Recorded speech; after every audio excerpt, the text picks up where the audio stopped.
வணக்கம். கீதா பேசுகிறேன். இன்னைக்கு பார்க்க போகிற திருப்புகழ் அல் அசல் அடைந்த. இப்போ பாடல் பார்க்க போகலாம். அல் அசல் அடைந்த வில் அடல் அணங்கன் அள்ளி மலர் அம்புதனை ஏவ பிள்ளைமதி அள்ளி எரி சிந்த தென்றலையம் அது கிண்ட அணையூடே சொல்லும் அரவிந்த வள்ளி தனி நின்று தொல்லைவினை என்று முனியாதே துய்யவரி வண்டு செய்யமது உண்டு துள்ளிய கடம்பு தரவேணும் கல் அசல மங்கை எல்லையில் விரிந்த கல்வி கரை கண்ட புலவோனே கல் ஒழுகு கொன்றை வள்ளல் தொழ அன்று கள்ளல் அற ஒன்றை அருள்வோனே வல் அசுரர் அஞ்ச நல்ல சூரர் விஞ்ச வல்லமை தெரிந்த மயில்வீரா வள்ளி படர்கின்ற வள்ளிமலை சென்று வள்ளியை மணந்த பெருமாளே. இப்போ இந்த பாடலுக்கான விளக்கம் பார்க்கலாம். அல் அசல் அடைந்த வில் அடல் அணங்கன் அள்ளி மலர் அம்புதனை ஏவ மாலை பொழுதினில் வந்து சேர்ந்த வில்லை ஏந்திய வெற்றி பொருந்திய மன்மதன் தனது அள்ளி மலர் பாணத்தை செலுத்த பிள்ளைமதி அள்ளி எரி சிந்த தென்றலையம் அது கிண்ட பிறை சந்திரனும் நெருப்பை அள்ளி வீச தென்றல் காற்றும் அங்கனம் நெருப்பு வீசுவதால் தலைவன்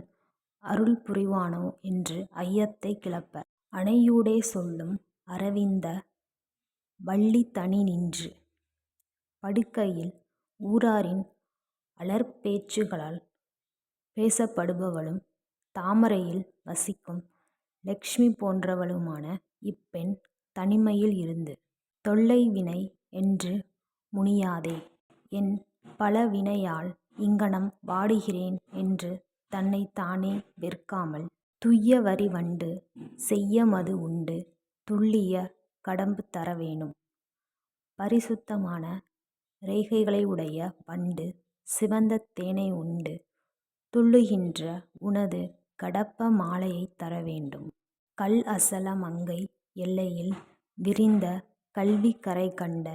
புலவோனே இமயமலை மகளான பார்வதி அளவு இல்லாத கல்வி போட்டியில் தலையிடம் பெற்ற சகலகலா வல்லவன் நீதான் என்னும்படி விளங்கிய புலவனே கல் ஒழுகு கொன்றை வள்ளல் தொழ அன்று கள்ளல் அற ஒன்றை அருள்வோனே தேன் ஒழுகும் கொன்றையை சடையில் சூடிய வள்ளலாகிய சிவபெருமான் அன்று வணங்கி நிற்க ஐயம் இல்லாதபடி ஒப்பற்ற பிரணவ பொருளை உபதேசித்து அருளியவனே வல் அசுரர் அஞ்ச நல்ல சூரர் விஞ்ச வல்லமை தெரிந்த மயில்வீரா வன்மை வாய்ந்த அசுரர்கள் பயப்பட நற்குணம் படைத்த தேவர்கள் மகிழ்ச்சியடைய